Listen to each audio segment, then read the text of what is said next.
Hey, good morning. Welcome to IBM Expert TV. My name is Gary Pitcher.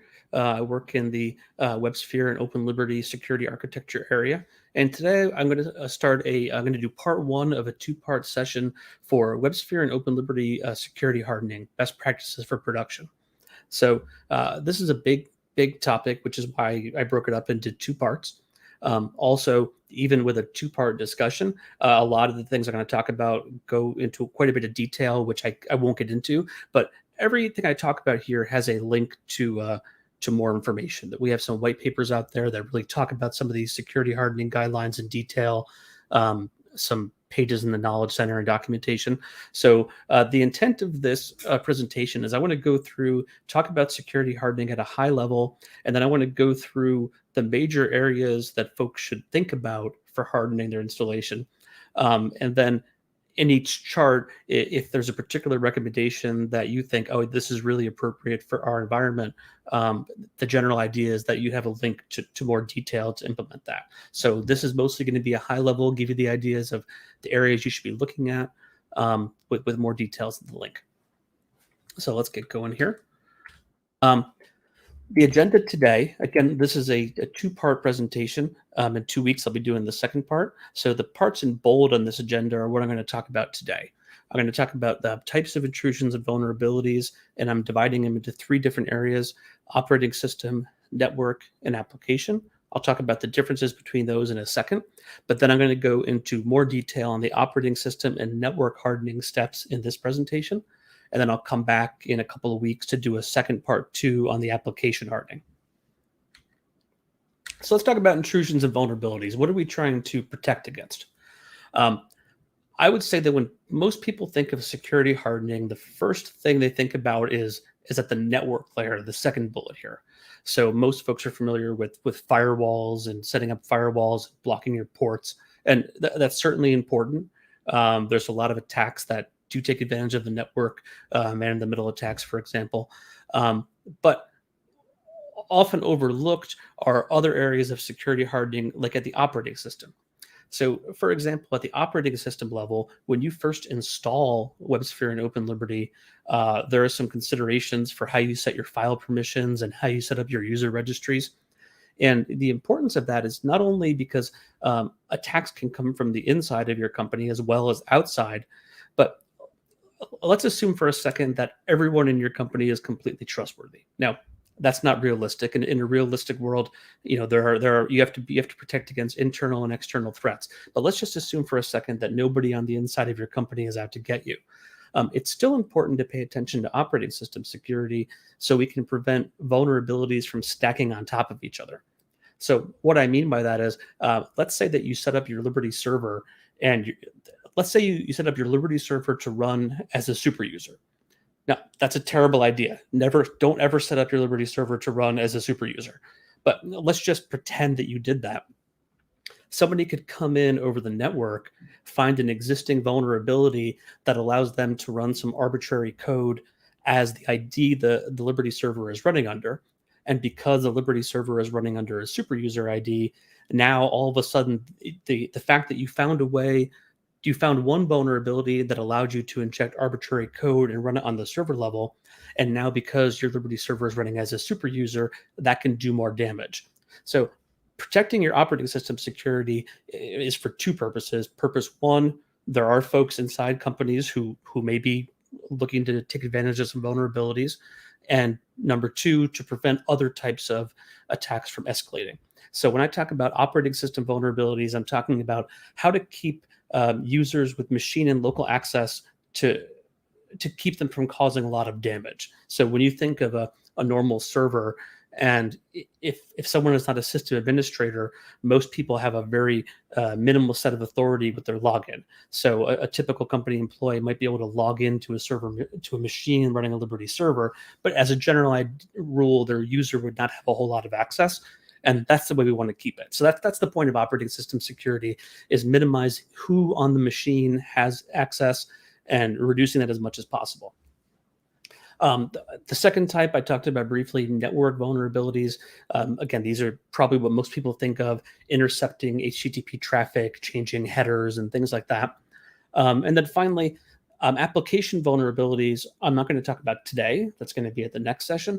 But an application vulnerability is when an application itself has some kind of vulnerability such that a user can invoke the application via the normal means and take advantage of some vulnerability inside the app to elevate their authority. And this is a little bit different than network vulnerabilities, because when we're talking about network vulnerabilities, we're really talking about intercepting traffic and trying to use the application in an unintended way. Whereas application vulnerabilities are, hey, an application was maybe configured in a way that's not secure, so I can just go in over the normal HTTP port and poke around that application and try to put in different URLs and things like that. So that's how it differs from network vulnerabilities. So again, as I talked about earlier, today I'm going to go over operating system and network vulnerabilities and how to harden against those. And then in 2 weeks, I'll come back and talk about the application side. So first, let's start with the operating system. Number one bit of advice, stay current on your maintenance. So for the past 3 or 4 years or so, we've been shipping maintenance every 4 weeks with Liberty. And so the way that works is that at the beginning of the year, we come out with a fix pack numbered with a 4-digit, a 4 qualifier fix pack number. And so you can see it here in the first bullet. In 2021, our fix pack started with 21.0.0.1. And what that means is that the 21 indicates the year. The fix pack came out in 2021. The second 2 zeros are just placeholders. They're always 0. And then the .1 at the end, all that means is this is the first fix pack of 2021. Now, starting with that fix pack, we're going to produce another fix pack every 4 weeks until we hit 21.0.0.12. Now, that usually happens around Thanksgiving, around the holidays at the end of the year. So after 21.0.0.12, we kind of reset our schedule for the next year. So in general, what you want to do is at the beginning of the year, check our dates, look for the first fix pack of the year. And from that point on, you can apply a fix pack every 4 weeks until the end of the year, and then check our dates again just to see what the new schedule is for the following year. But as a general rule for security purposes, these fix packs come out every 4 weeks. The fix packs provide both new feature updates and security fixes. But one thing to note is that Liberty is a zero migration product, which means that if you apply a fix pack, if you apply maintenance, and you do not change your server's configuration, your server XML or any of the included files, then that server will not pick up any of the new features.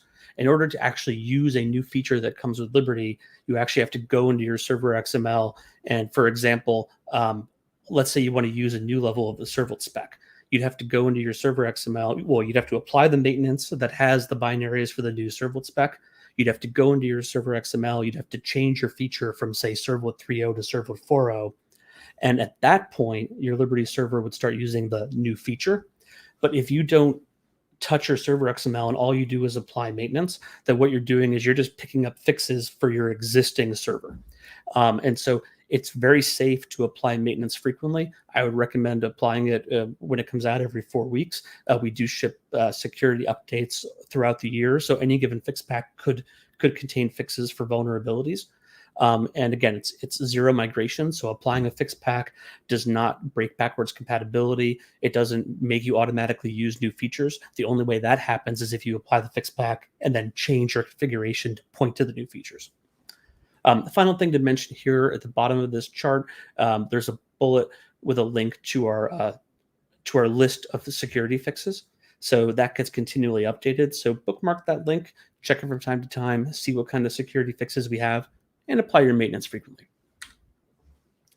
Next thing. So before I talk about Installation Manager, let me just talk about the distinction between WebSphere Liberty and Open Liberty. WebSphere Liberty is a commercial product from IBM, but it is based on an open source product called Open Liberty.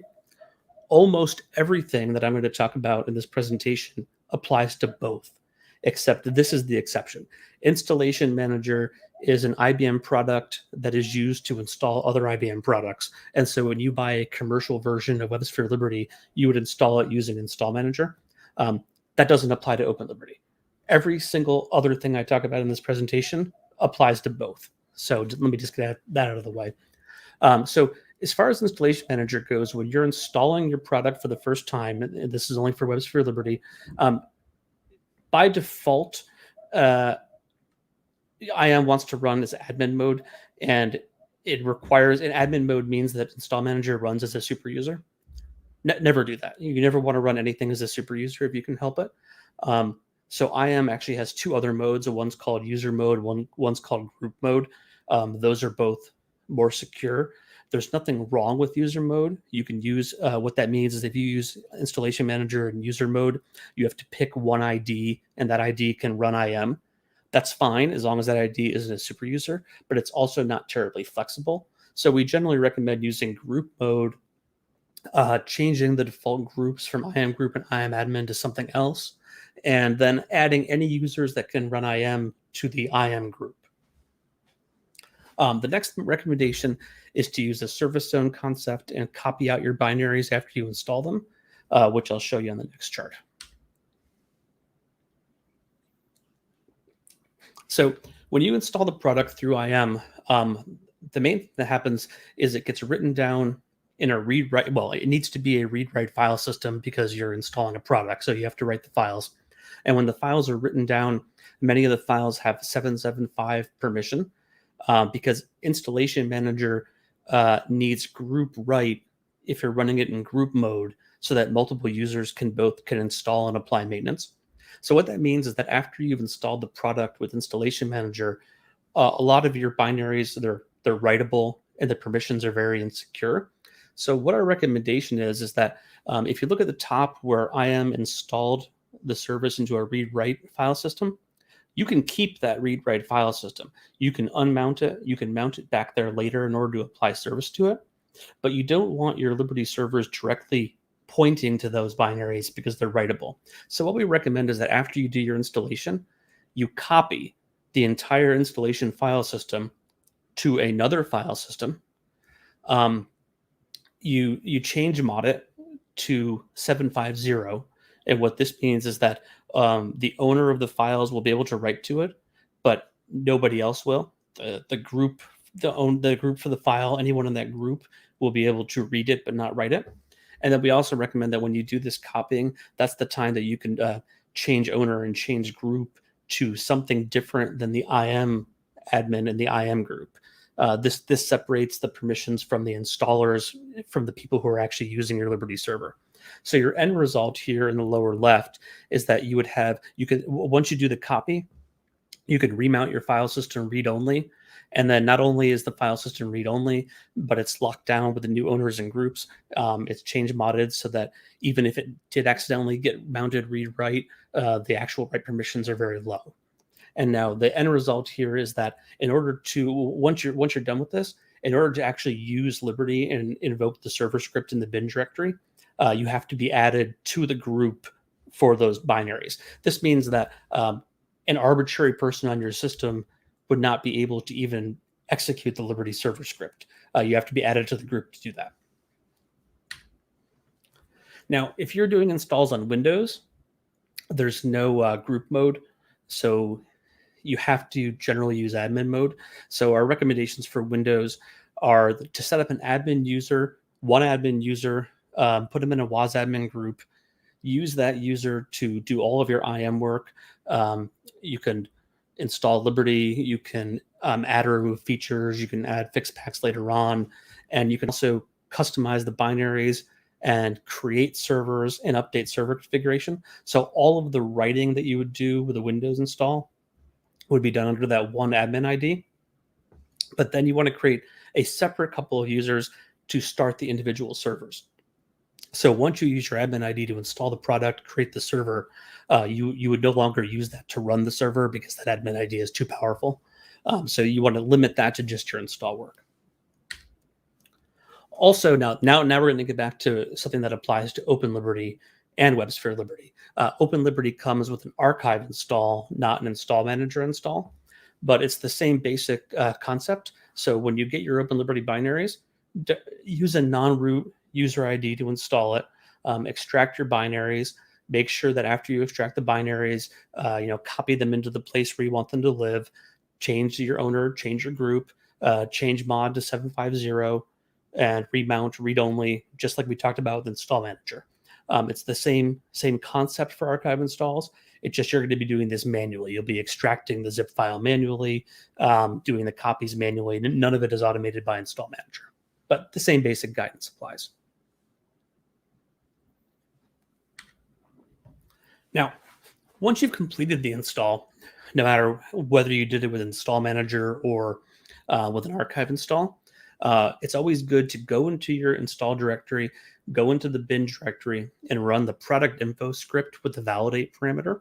And what you can see here on the output of the slide is when you run product info validate, it gives you a list of every feature and it compares it with the MD5 checksum to validate that it was laid down correctly and it's the exact binary we expect it to be.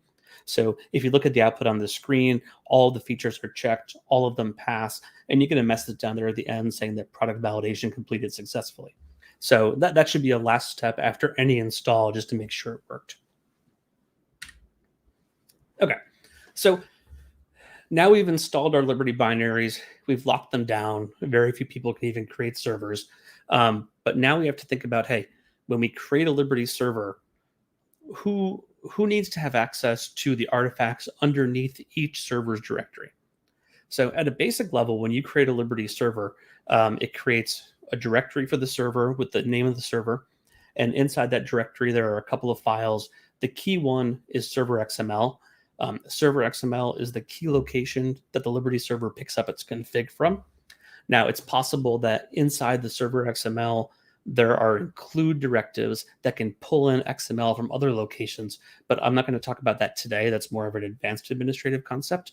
Today, I'm going to just talk about the server XML, who needs access to that.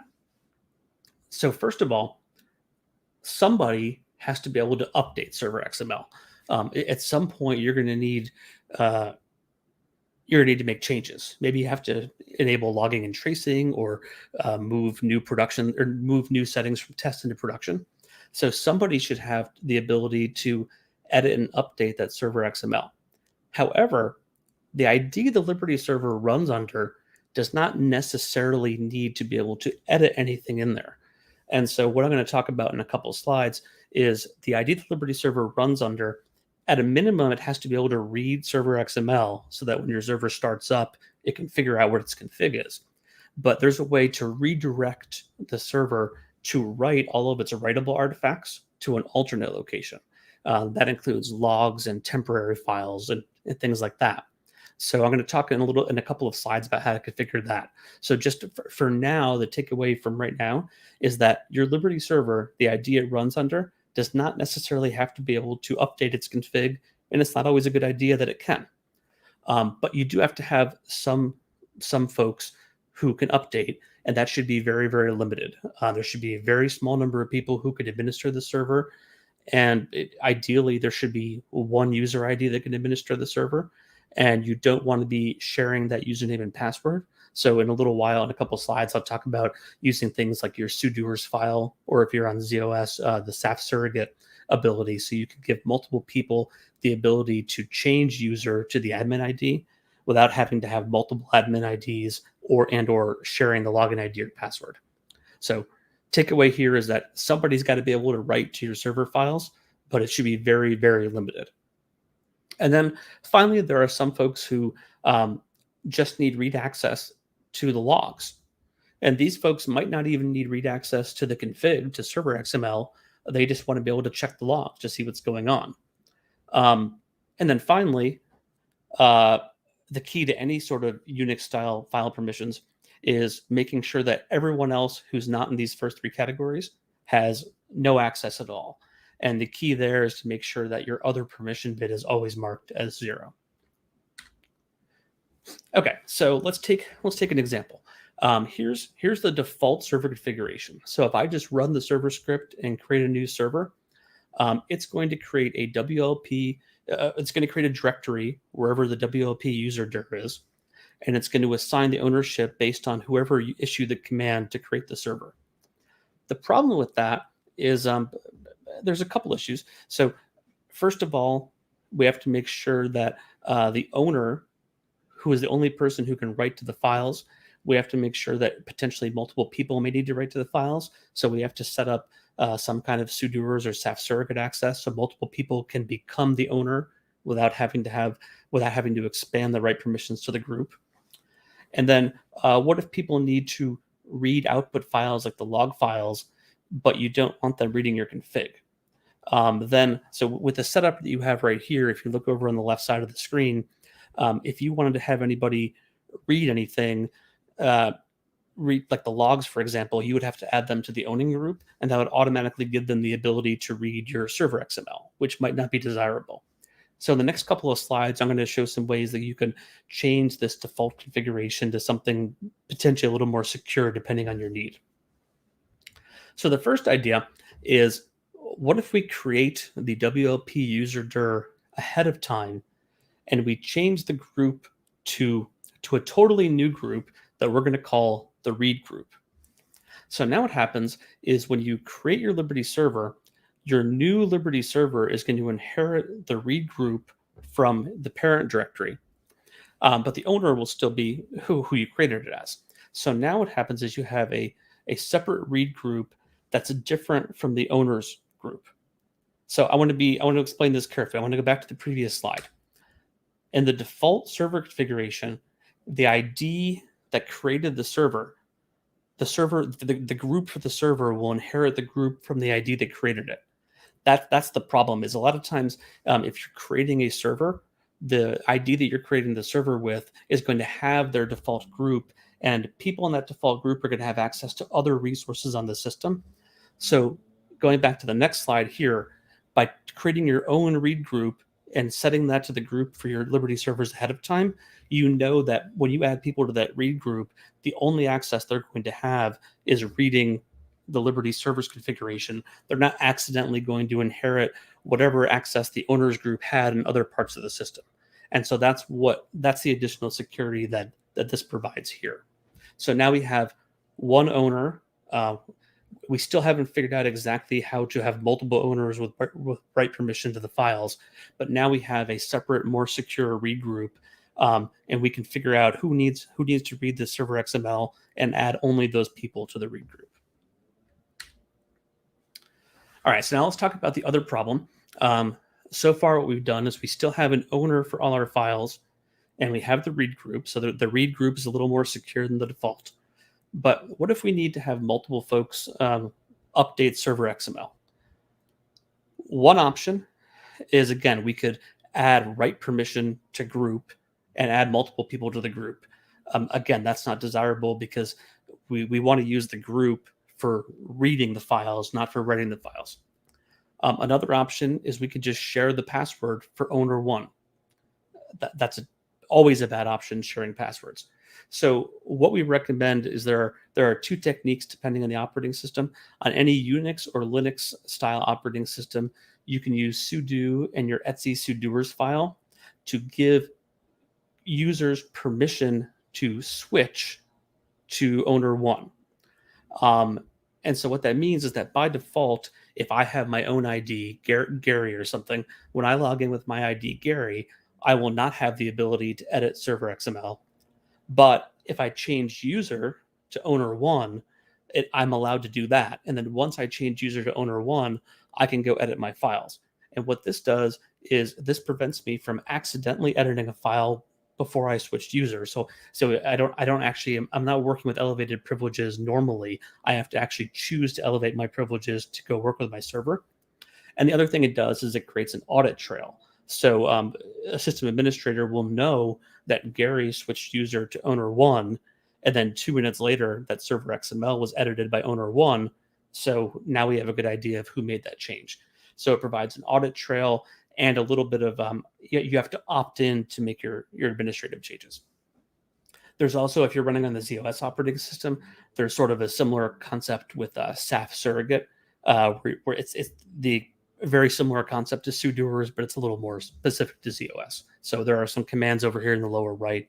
I won't get into them in detail, but you can do the same thing. Now, finally, and I get this is really complicated. So it'll help to go through these slides a couple times and kind of stare at them to figure it out. But what if you want, as I mentioned before, what if you want the ID that the server is running under to not be able to write to its own config?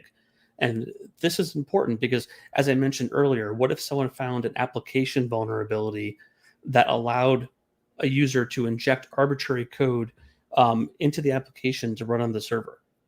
If the ID the server is running under has a lot of operating system authority, you can do a lot of damage.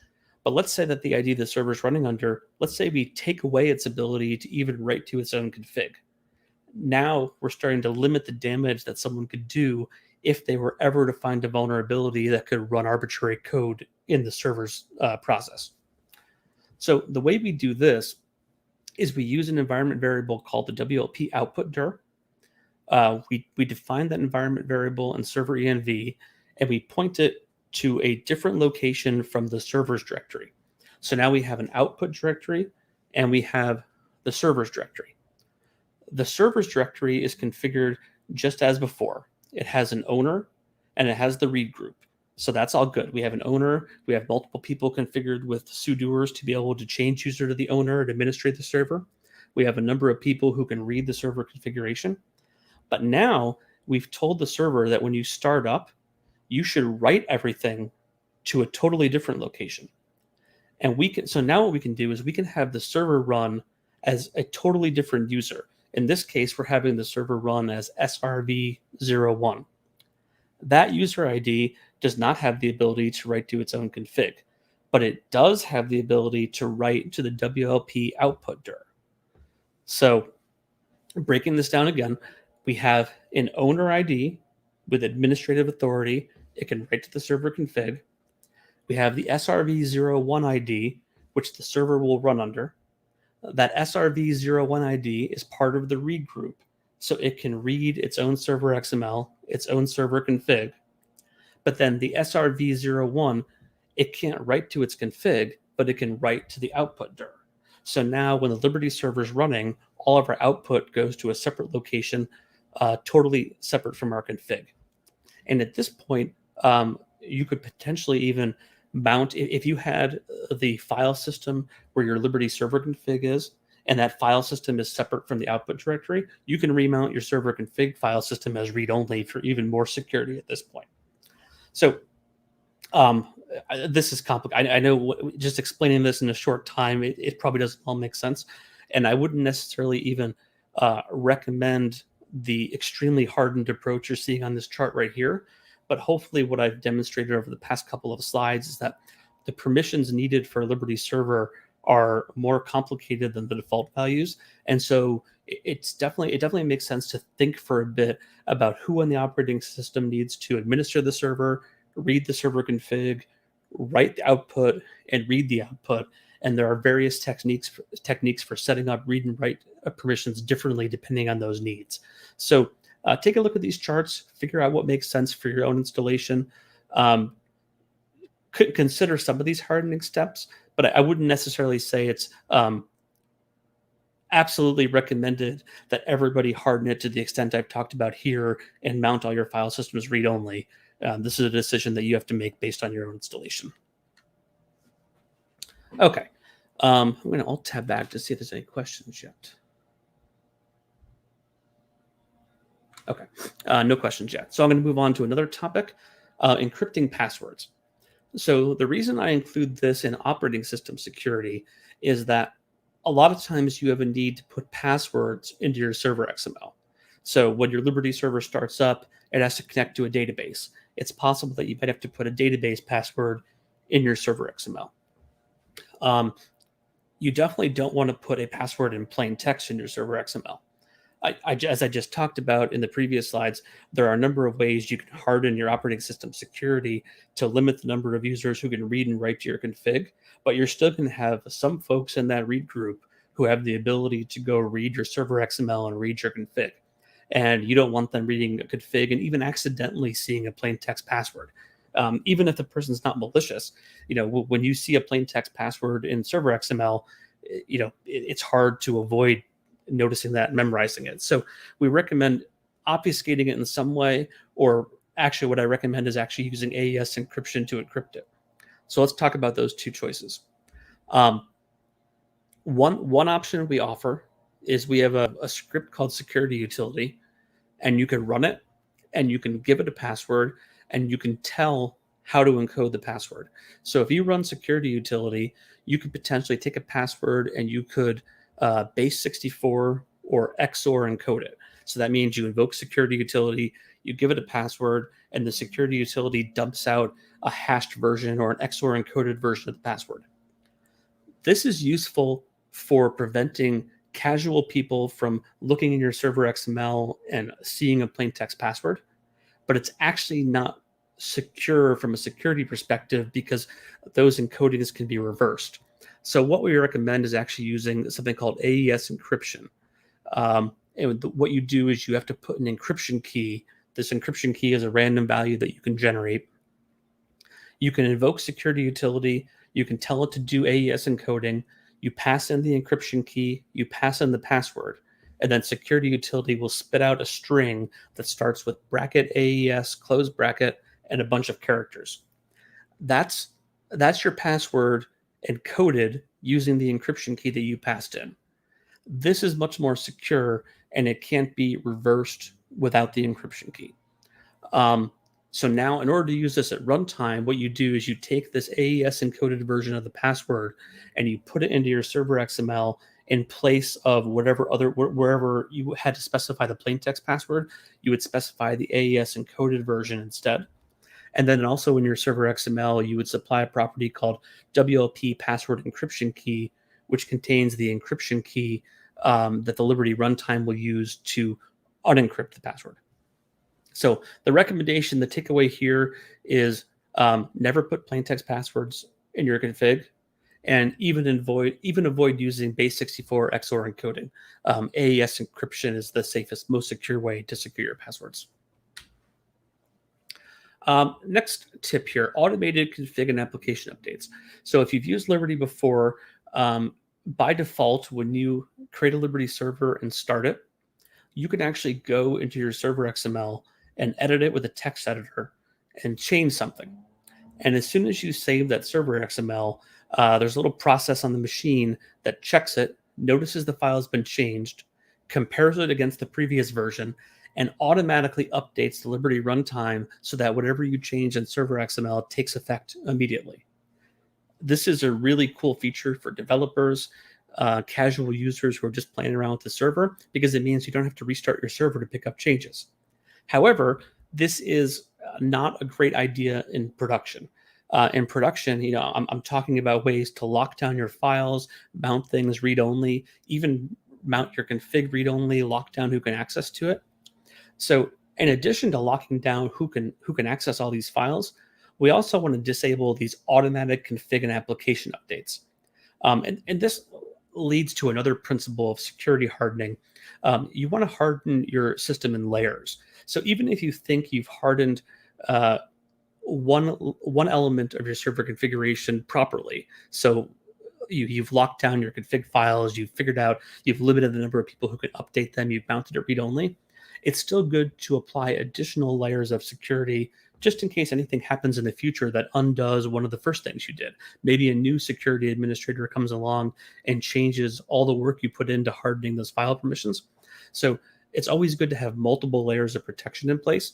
And this is an example of that. By turning off the application and config monitoring, that prevents the Liberty server from watching your server XML and your applications in real time and automatically applying those changes. And there's what I give you on this slide in the last two bullets, those are the exact elements you could put into server XML to change the automatic monitoring of config and application files to being triggered by an MBean. And so what this means is that if you want to edit your server XML and have the changes take effect in real time without restarting the server, you can still do that, but you have to edit your server XML, and then you have to go in and create a JMX connection or a REST connection to the server, and you have to drive an MBean that says, hey, go look at the server and actually inspect it and apply the updates. It will no longer do it automatically. So this is a much safer setting to run in production. And the other advantage to this, especially on some operating systems like ZOS that are very concerned about background CPU usage, is this reduces your idle CPU usage as well by turning off this automatic monitoring. Next thing I'll talk about, user registries. Liberty comes with the ability to use a basic and quick start security user registry where user IDs and passwords are just listed in server XML. I talked earlier about AES encrypting your passwords, and that's definitely good to do if you have to put a password in server XML, like for a database connection. But you want to avoid putting usernames and passwords in server XML if you can. And so you never want to use a basic registry. You never want to have your users and passwords enumerated in your config. It's okay for development, of course, and testing, but you never want to use a basic registry in production. So there are a couple options. The best practice is you always want to use an LDAP server as a general rule. Most companies have a standard one that everyone connects to. Use that instead of a basic registry. If you happen to be running on ZOS, we do support the use of what's called a SAF registry, which is a local OS registry that only applies to ZOS. That is also secure and well suited for production. So if you happen to be running on ZOS, that's fine to use. But outside of the ZOS operating system, you really want to stick to an LDAP registry. A couple other options. We have federated registries where you can take multiple independent registries and combine them together. This is most often used when you're on ZOS to combine an LDAP registry with a SAF local OS registry. So it's sort of a niche case. It's okay to use to combine an LDAP and SAF registry together, or multiple LDAP registries together. So that's another option. And also, we do have the ability to implement your own custom user registry. It's supported. You can do it, but that puts it puts the onus on whoever's writing the custom user registry class to really thoroughly review it and test it before using it anywhere. So I'm not going to say I don't recommend using a custom user registry class. It's not inherently insecure. Put a lot of burden on the developers to test it properly. So I'd be skeptical of using a custom user registry, but I wouldn't say outright avoid it if you have a specific need to. Okay, that's the end of the first part I want to talk about of the operating system hardening. I'm going to move on to network hardening. Number one rule for network hardening: do not run application servers in your DMZ. Application servers like WebSphere Liberty and Open Liberty are not designed to be run in a DMZ. There are specialty devices and web servers that are already that do the DMZ job for you. They are good at fighting denial of service attacks. So what you want to do is, in your demilitarized zone, you want to have something like a data power appliance, an F5, or it's okay to run an IBM HTTP server in there, or an Nginx HTTP server. Those are all designed to run in a DMZ and forward and terminate client connections, and proxy them through the inner firewall to the application server. So that's something I would always recommend. Don't run an application server in your DMZ. Put it behind your internal firewall. Run an appropriate appliance in your DMZ. Have client connections that come from the outside terminate themselves at something running in the DMZ, and then proxy that request through the inner firewall to your Liberty server. That's a highly, highly, strongly recommended configuration. Please do not run Liberty in your DMZ. A typical topology would look something like this. Again, we've got two firewalls. The demilitarized zone is the portion in between the two firewalls. So all of your public access has to be outside all of your firewalls. Your public browsers and clients are going to be allowed to go through your outer firewall, terminate connections at something like data power or a web server. They are able to forward through the inner firewall to perhaps additional web servers or Liberty servers. And so if you look at this diagram, you see the Liberty servers, your app databases, your LDAP repository. They're all the way over to the right. They're totally inside your inner firewall. So that's the recommended configuration. Some questions here. There are still some hardening guidelines, though. So I mentioned that the recommended configuration is to have clients come in over your outer firewall and terminate a connection at a web server, and then have that web server proxy request to the Liberty server. There are ways to harden that so you can make sure that the only entity that can talk to your Liberty server is the web server in the DMZ. So let me move on to that here. Okay, so I want to talk about something called the SSL tunnel trick. So what this is that you have, let's say you have an IBM HTTP server running in your DMZ, and you have a Liberty server. There, you have to go through an inner firewall. So a client comes in, terminates a connection at the web server, and then the web server proxies that request over to the Liberty server.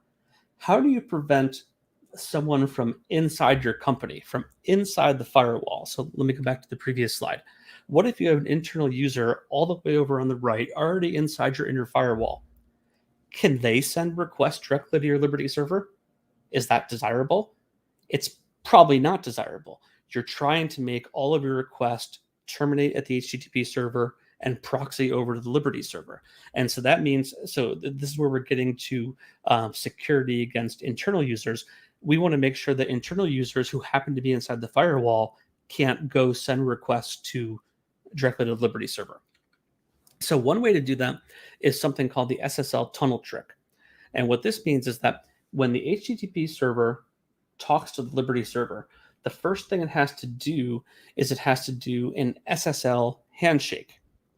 And what you can do is you can configure, and I'm not going to get into this in detail. There's a link right here where you can follow for detail, because this is pretty complicated. But you can set up mutual authentication between the HTTP server and the Liberty server, such that the only trusted certificate is each other. So basically, the HTTP server trusts Liberty certificate, the Liberty server trusts the HTTP server certificate. You configure mutual authentication. This means that the only two entities that can even complete an SSL handshake are your HTTP server and your Liberty server.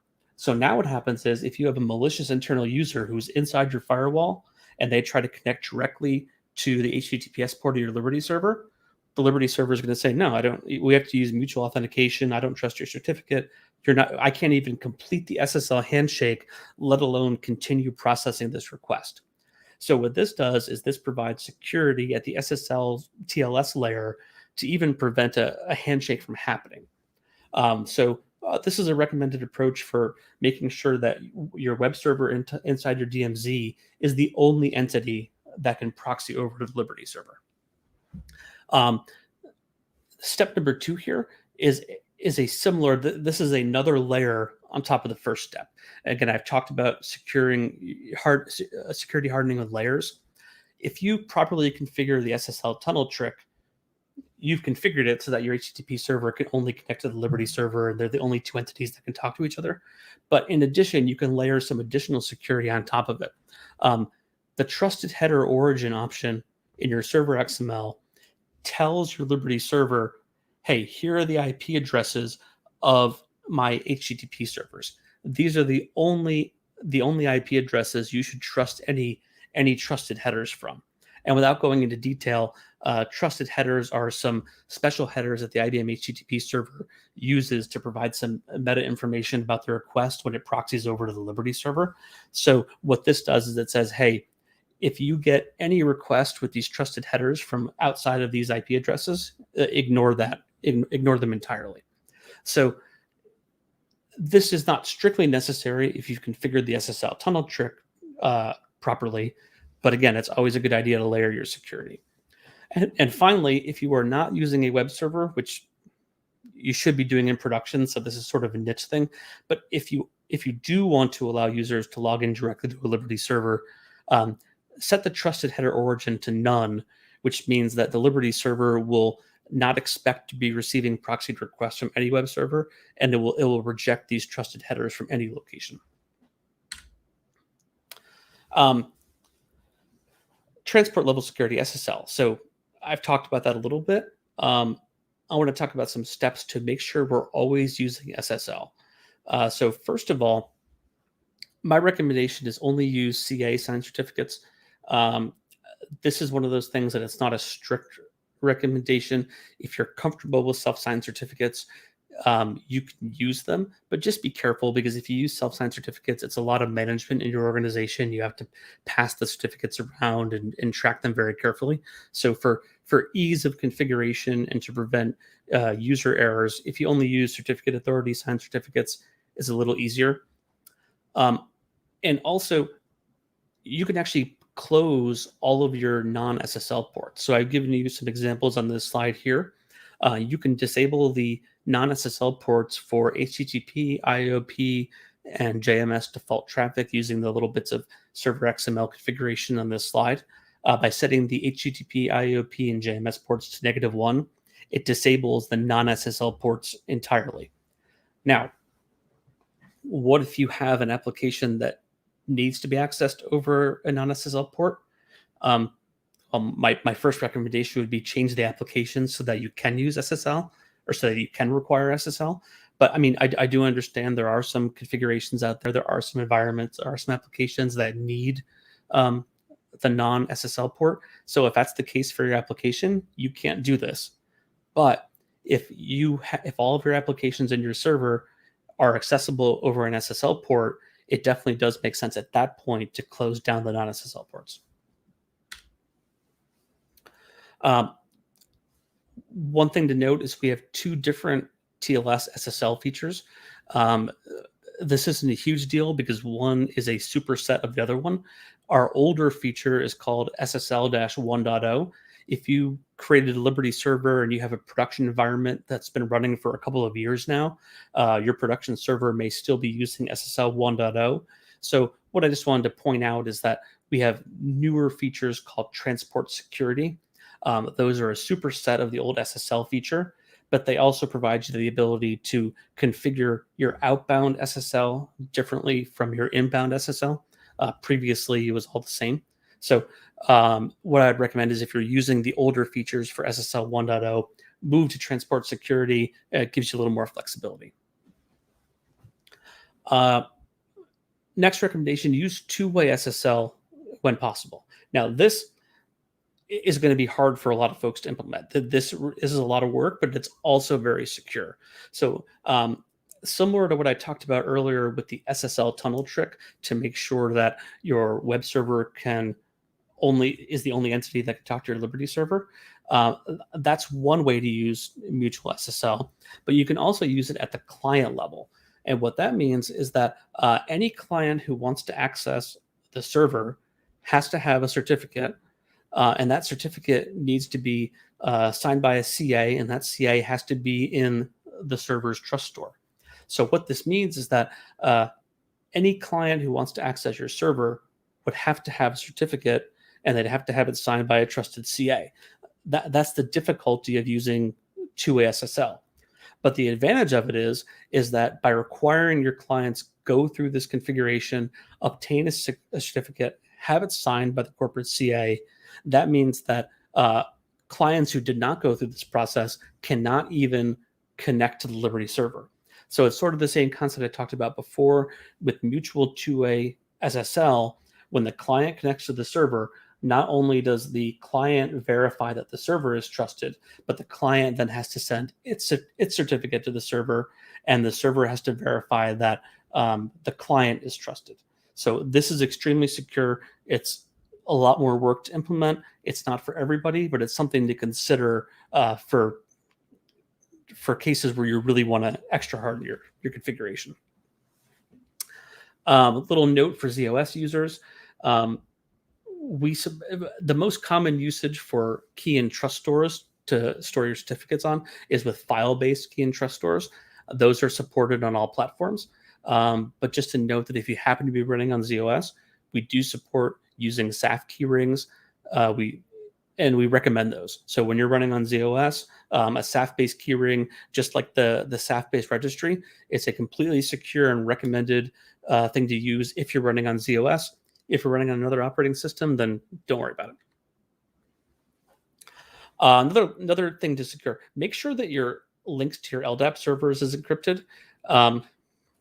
Again, if you're going back to the network topology that I showed before, your LDAP server is going to be inside your inner firewall. So you might think, oh, well, what do I have to encrypt it for? But as I mentioned, you want to be able to protect yourself against internal users who may be malicious. So it does make sense to also encrypt that link. So I've showed you some server XML configuration snippets in here just to make sure that when we talk to an LDAP server, we always use SSL. This is sort of if you weren't using SSL, a malicious internal user could snoop on your traffic. Um, Next thing about requiring SSL is making sure that certain sensitive cookies are only sent over SSL. So again, going back to layering, I talked earlier about closing down your non-SSL ports completely, and that's still a good option. But what if you had to have those HTTP ports open? And what if a browser wanted to send an HTTP request for some reason? Um, by default, it might send, if you had already established a session and it already had cookies, it might send them over HTTP request. But what you can do is there's a certain attribute of cookies called the secure attribute.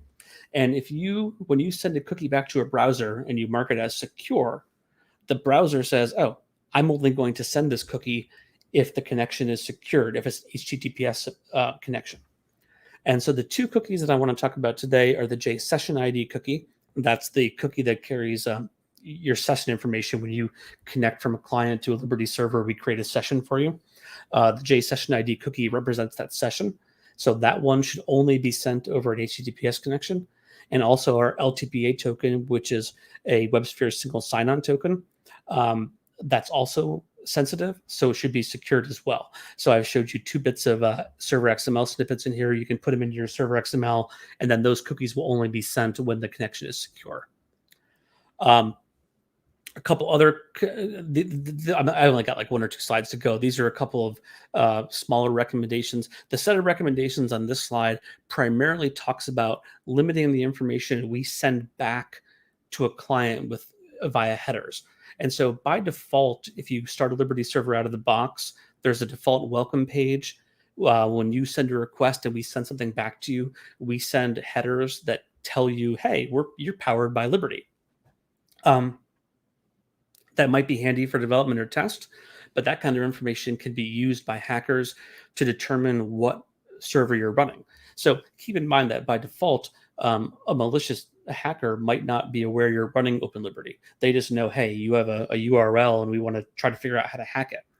If the hacker could send a request to your Liberty server and get back a whole bunch of meta information that says, oh yeah, we're running on Liberty server version 123 or whatever, that gives the hacker some more information to devise attacks. So it's always a good idea to disable all of these so that we don't send back any identifying information and just make it harder for hackers to kind of figure out paths to attack.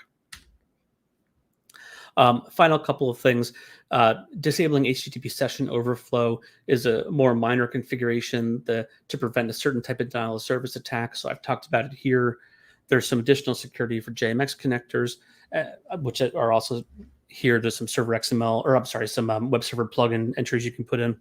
And then finally, if you're using LTPA keys, they should be replaced regularly. And what you can do is you can just delete the LTPA keys file, allow the server to regenerate them, and then copy the new key files to other systems that share the keys. I'd recommend you do this every couple of months or so. That's the end of my Expert TV Part 1, operating system and network hardening for WebSphere and Open Liberty. Come back in a couple of weeks, and I'll be doing Part 2, which is going to talk about application security. So thank you very much. Let me go see if there are questions. All right, I don't see any questions in the chat, but if I'll hang around for a few minutes in case someone has one.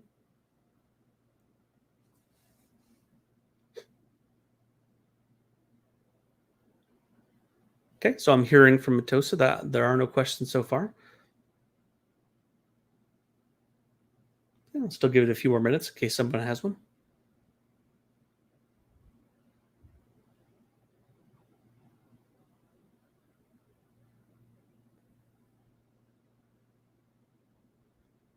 Okay, Patrick, I think we might be all set.